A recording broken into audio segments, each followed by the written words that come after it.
Hai sobat, saya Rizka Walia. Di sini kamu akan menemukan banyak sekali tips yang akan bermanfaat untuk kamu.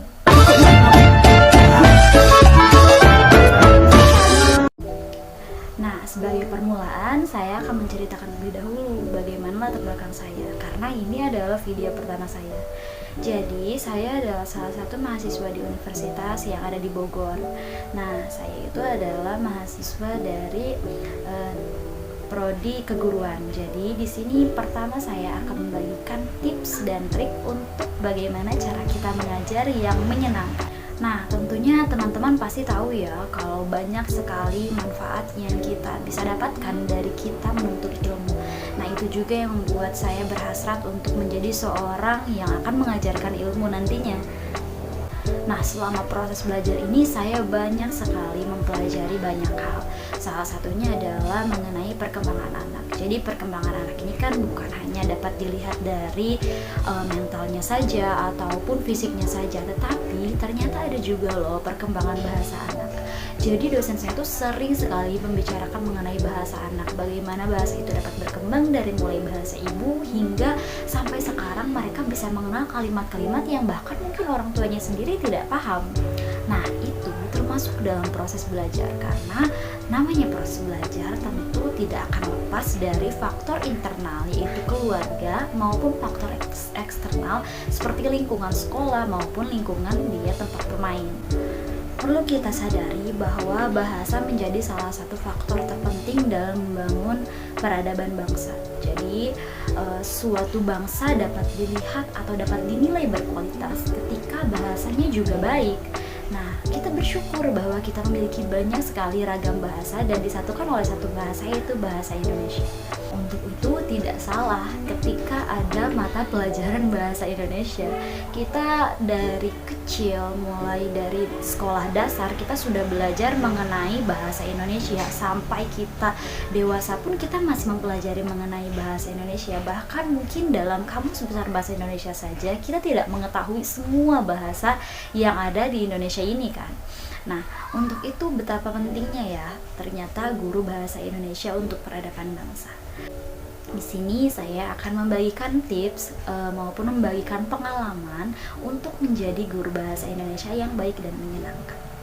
Nah, untuk capaian belajar dari bahasa Indonesia sendiri, pada mulanya ada 4 faktor atau 4 indikator yang perlu dicapai oleh siswa dalam mempelajari bahasa Indonesia. Yang pertama yaitu membaca, yang kedua adalah menulis, yang ketiga mendengarkan, dan yang keempat adalah menyimak.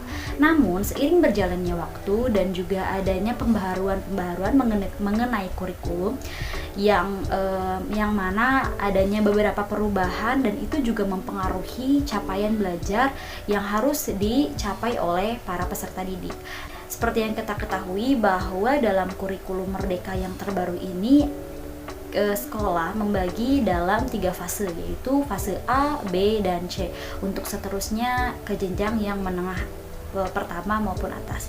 Nah, untuk fase A ini, fase A itu dibagi menjadi kelas 1 dan kelas 2. Fase B dibagi menjadi kelas 3 dan kelas 4. Selanjutnya fase C yaitu kelas 5 dan kelas 6. Nah, capaian belajarnya pun berbeda-beda dan ada pembaruan seperti yang saya katakan tadi. Nah, capaian belajar yang sebelumnya hanya 4 indikator tersebut sekarang berkembang menjadi 6 indikator. Apa saja ya kira-kira? Nah, yang pertama ada membaca, sama seperti tadi. Yang kedua ada menulis, ketiga menyimak, keempat berbicara, kelima memirsa, dan keenam mempresentasikan. Jadi ada 2 tambahan indikator untuk capaian pembelajaran di kurikulum Merdeka ini, yaitu memirsa dan juga mempresentasikan.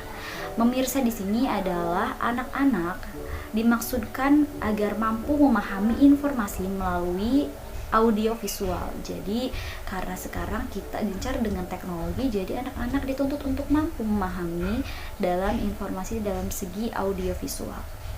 Kemudian mempresentasikan artinya anak-anak mampu menyampaikan kembali informasi yang mereka dapatkan. Lalu metode seperti apa yang bisa kita gunakan agar capaian pembelajaran dapat tercapai? Banyak sekali metode ataupun model pembelajaran yang dapat kita gunakan, mulai dari model ceramah atau metode ceramah, kelompok, diskusi, dan lain sebagainya. Tapi yang paling menyenangkan yaitu metode games yang pernah saya terapkan juga, terutama untuk anak-anak pada usia dini.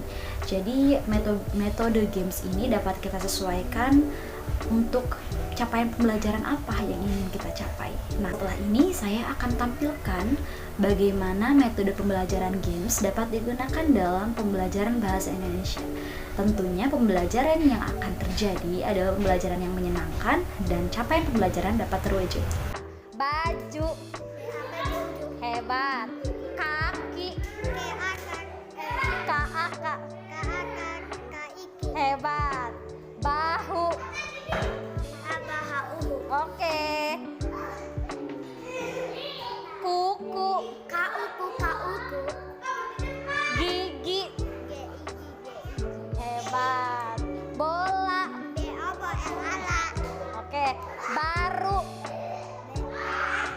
oke, caca caca oke, cuci